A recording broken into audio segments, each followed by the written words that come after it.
Hello everyone, this is Danny with one of my new builds. It's a Frost Mage, Frost Warden. When Warden came out, I already had a build like this, but of course the destruction stuff got an update and a lot of skills changed. Um, so I tweaked my ice build a little bit. Now I can yeah, it was really surprising of what I can do now. Normally I just tanked with it like normally, um, and of course now I have the frost clench for the taunt instead of the heavy attack, so that was nice. So I don't have to charge up as much or spam the undaunted one. Um, but yeah, I figured out that now with all the changes and with the gear that I actually wanted to wear for a long time and now finally have, uh, it's also quite good at DPSing, and that makes it a great build because I can tank veteran dungeons easily, and because also do between 10 and 25k of DPS, depends on the fight of course and the mobility, and in AoE I do even way more. Yeah, it's really a good character also for solo play. And yeah, I got many questions about this character because yeah, people see me doing what I do and are just like, what? How is that possible? So I figured out to make this video. First things first. So yeah, what am I? I am a Warden Frost Mage. So everything, well, almost everything I do is Frost. Um, and why the Warden? Because of course it has the Winter's Embrace and the passive that increases my frost damage and magic damage as well. Very nice passives, improve chance for chill, increase the resistances, so great for tanking, and reduce the effectiveness of snares. It's a really nice tree for tanking, and of course Winter's Revenge. There is the tanking morph that put it around you, but because we are a DPS focused tank, we took the morph to put it in ranged, and it's just an awesome skill. I really like how it looks. Um, so yeah, let's get over the build and everything that it can do and why I pick my choices. First off, because I am a Magicka tank, but I do nothing in stamina because with a Frost Staff, your blocking costs Magicka. So everything I put on Magicka, and health I never really need. You see here something really weird. You see the Thief as a Mundus. I will come back to that later. That there is a... It's necessary for what I do with this build. I choose to be a Breton. The Breton is really nice for Magicka tanking because you get nice max Magicka, you get some nice spell resistances, and it's doubled if you're afflicted.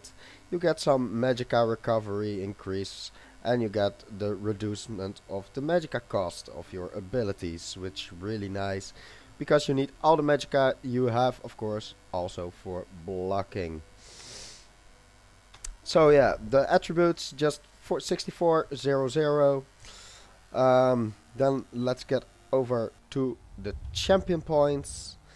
Let's start with the tower one. 51 in Warlord for the 90% of the break free, really important. I always like to have like 75 in here for the Maras, and of course the inspiration boost at 30. But yeah, if I go over the 30, I always just want the next passive. So 24 in Sprinter, it helps quite a lot because I sprint a lot with this build, especially when I do solo play. Then in the lover, we see something different here. It's 120 points to get the wind running. We got 43 in Mooncalf for stamina recovery.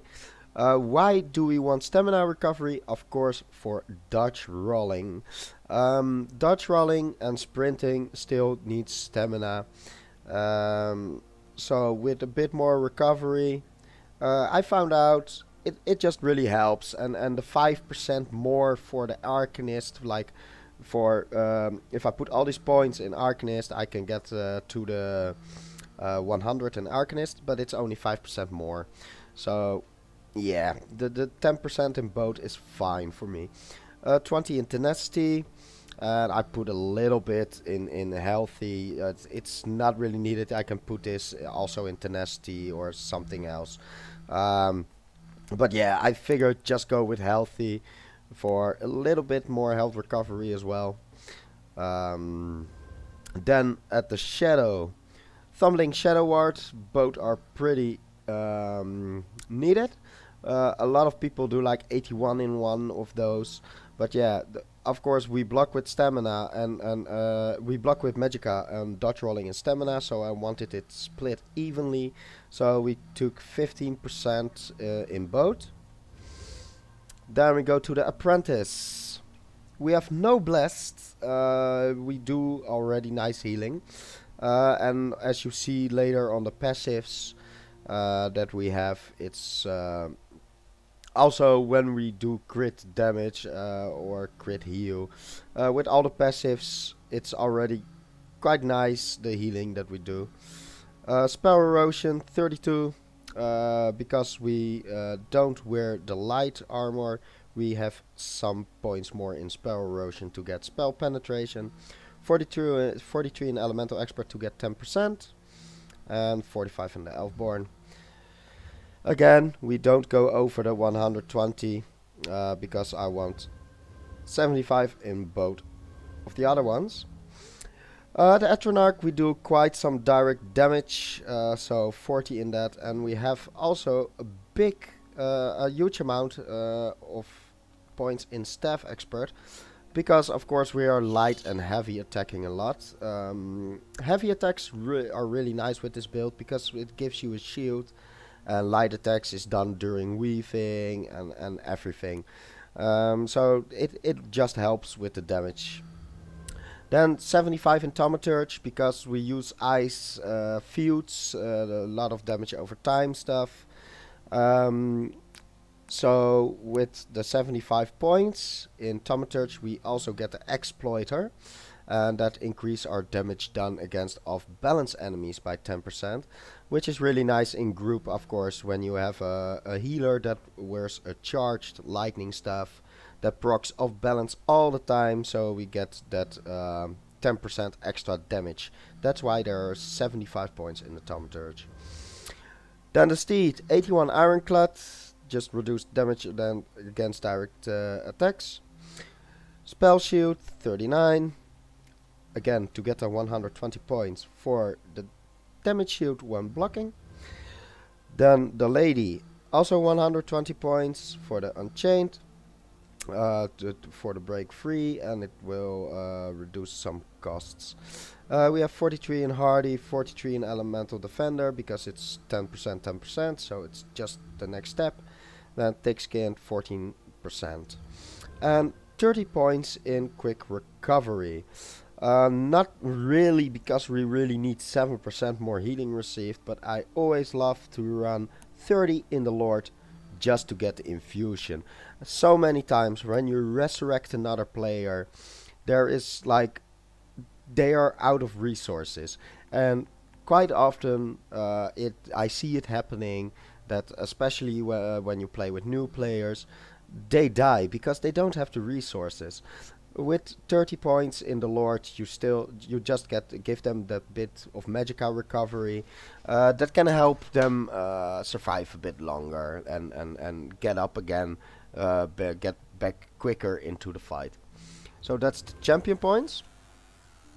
Then we go over the gear, and this is really specific. So we play ice themed. So I thought it would be really nice, of course, to wear Ice Heart. Ice Heart gives us spell critical and it gives us a chance for a nice 5k damage shield. While the damage shield holds, we deal frost damage every second. Then we have the Ice Furnace. It's a heavy set from Dire Frost Keep as well, and it gives max magicka, spell critical and spell damage, and when we deal frost damage, we deal an additional 2.1k flame damage to all enemies within 8 meters around the initial target. And then it comes, this effect can occur once every second. So it procs like crazy. In my CMX combat metrics, I see that this dot is called Frostfire. It can also cause burning, but it's often in the top 3 of damaging skills. Then we use Isgramor to get 400 more spell damage to frost damage abilities. It's not a tank set, of course, but we focus on being Frost Mage, and we found out that it's really tanky as hell and does quite some nice DPS. It gives us again max magicka, which is needed. Health we don't need that much because we block or we dodge. We have 20. If we buff up with our passives, we have 27.5k health. Yeah, that's enough. It's enough. We pick trirunes on the rings to get just a bit more stamina as well as the others, and magicka recovery we run. I try to run with spell power. It works with spell power, but magicka recovery, it just keeps us. We can quicker go from fight to fight with this. I was also thinking about maybe run Isgramor as a head and shoulders.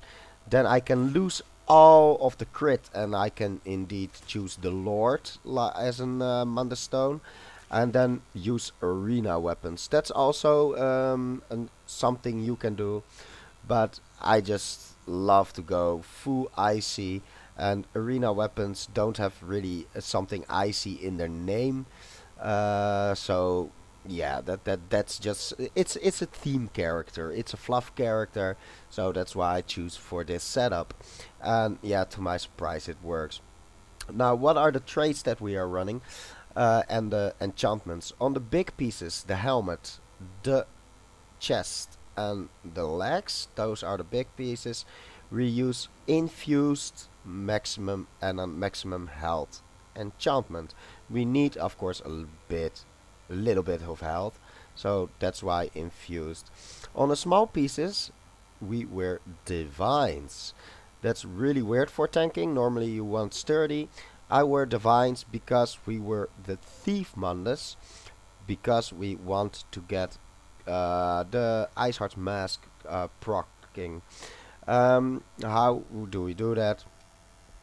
We have, of course, only 39.8% crit, and that's with the thief and with the divines.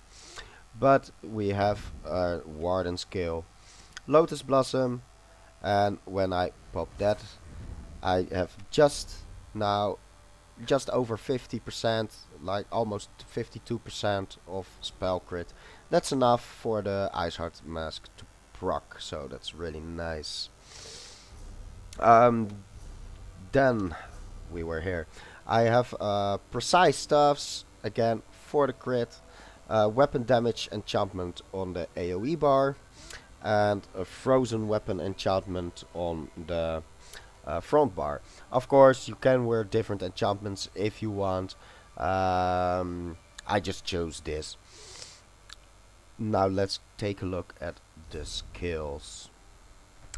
We go for the bear because the Eternal Guardian, it just does quite good DPS. It also helps a bit with tanking. It keeps mobs busy, which is nice. and it makes your life easier. We have other nice options like the green balance healing one. I found out we don't need it because we already heal quite a lot. Sleet Storm, I like the skill, but I find it more PvP. Um, Also, it only lasts for 8 seconds and it costs 200 ultimate, so it takes a while to boost up. Then we have, of course, the Destruction Staff ultimate we can take. We have the Mage Guild ultimate we can take. But I chose the bear because the bear is just awesome. And we have the Advanced Species. Advanced Species increases our damage done by 2% for each animal companion slotted. Well, on the front bar we have the Blue Betty and we have the bear, so that's 4% more damage. On the back bar I usually use Bird of Prey, so I've also got 4% on my back bar. And then with the Bird of Prey it's actually 9% more damage done.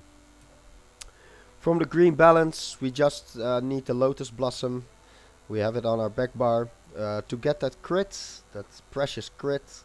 And of course some healing on our heavy attacks and light attacks. And the maturation, we get the minor toughness. Of course, as a warning you heal when you decast the animal skills. So here we go. And you see over here now we have 27.5k of health, and that's more than enough, especially on top with all our defensive stuffs. The second skill on the front bar, we use the Frozen Retreat. The other morph causes mobs to do less damage for 4 seconds. 4 seconds is not that much. It can save you, but I prefer to just help my allies a bit with so they also can teleport, and it's just a nice fluff because you can do really fun stuff with it in open world as well. It even pulls mammoths. You can just teleport a mammoth towards you, and I find that just it's hilarious. The third skill is the Frost Clench from the Destruction Staff. Frost Clench also immobilizes and taunts the enemy. So we have a little bit less range. We have only 50 meters range, but it's a really nice taunt because it also immobilizes. And then we can put Frozen Retreats everywhere. It just works. I will show that later. Our heal is the Arctic Blast. You can choose the other morph that will heal another ally. I choose the damage morph because it pulses every second, and that means that our set, the Ice Furnace, also keeps on proccing. We want the procs going off every second, and that will help with the DPS quite a lot, so that's why we choose this one. And as our last skill on the front bar, we choose Expensive Frost Cloak. The other morph gives us protection, but we have another source of protection on the back bar. So we choose Expensive Frost Cloak, so we have a big radius and give all our friendlies the major resolve. Now we go to the back bar. Like I earlier said, the Bird of Prey. Second is the Ice Wall. The Ice Wall is really nice. Some people use the normal Elemental Blockade. I use the Unstable Walls. Because of the explosion effect, of course Wall Frost deals less damage, but it immobilizes chilled enemies and it grants the damage shield. And the nice thing is, as you see, we let the shield run off, and now the 1 second and it explodes, and with the explosion you get another shield. Next to that, the explosion does quite some damage. The explosion deals over 6k of damage. Of course over 6k because we run the Isgomort. And with an Unstable Wall you can recast it to spam the explosion. And that's also some nice DPS. Then we use the Winter's Revenge, because it's just really good. It's a given. The Lotus Blossom we also told about, so now I'm gonna talk about the Pulsar. The Pulsar reused to get minor mango. It does some quite damage to nearby enemies, and it gives the minor mango. That's reducing the max health of enemies by 10%, so it speeds up the trash clears. It freezes them as well. It says, it doesn't say it here in the tooltip, but it is a bigger chance to apply chill on our enemies. And with the pulse, it also gives us minor protection, so that's our source of minor protection. It's it's really nice. We have the minor protection, we have a range shield, we have this shield, and we have the shields from heavy attacking. That comes from our traits. If you look at the ancient knowledge, equipping a frost staff reduced the cost of blocking by 36%, so that's already nice, and increase the damage you can block by 20%. That's kind of the same as with the hand and the shield. And with the Trifocus, you see that fully charged frost heavy attacks grant you a damage shield that absorbs over 6k damage. And with the frost staff is equipped, blocking costs magicka instead of stamina. So that's how this is set up. Let's see. Then we have at the armor. We have one piece of light armor, so we put it in the first three passives of light armor we can use. By medium armor, we don't need weapon critical rating. I'm not sneaking with this build, so just Windwalker to get 4% stamina recovery. And athletics, it's really nice. It is below, but it doesn't require 5 pieces of medium armor. So the movement speed bonus is really nice, and the roll dodge reduce is also nice. I still have it. I still need to level it up a little bit. Heavy armor, we take everything, of course. And then Undaunted, we need the Undaunted passives. We love them. And that is the build. Let me show you. Let's do something. Where shall I go? I will quickly go to a public dungeon, I guess.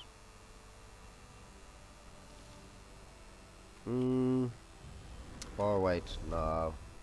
No. I will just let's go to some easy dungeon. I just go to Banished Cells 1.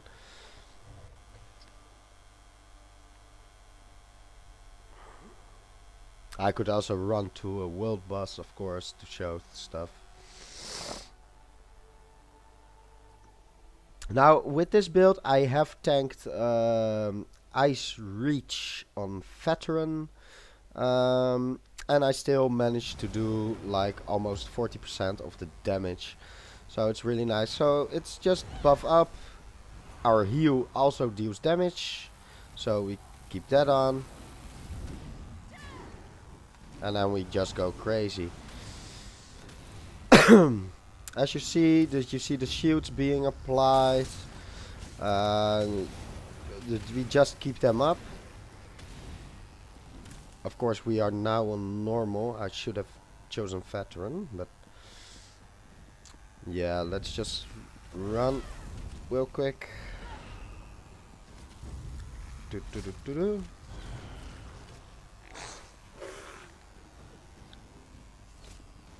And there's a bussy. So normally we of course use Elemental Drain to speed things up a little bit more. Now I'm doing the heavy attack because many mobs are coming. You see, I get the shield, then I do my heal, and everything in the area gets nice damage. I put my stuff up. I getting low, I heal, and I'm already full. So the healing is really awesome on this build. It goes really fast. And yeah, generally, if you play carefully, you really shouldn't die with this build. And it's just so sturdy, and it's so fun, and it's ice, and ice just works now.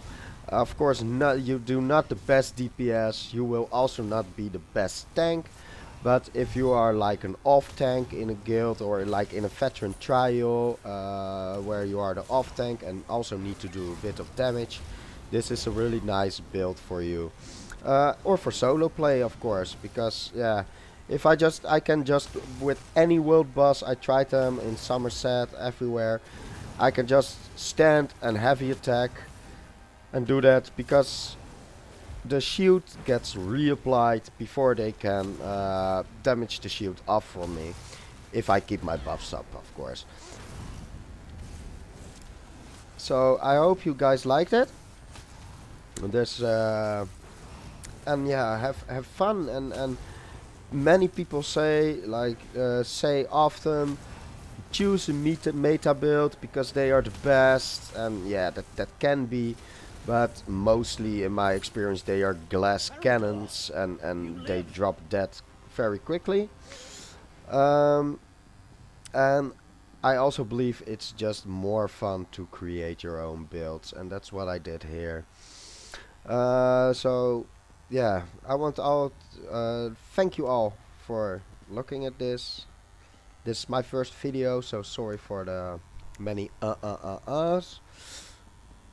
I hope you liked it, and yeah, have a nice time creating your own builds. See ya!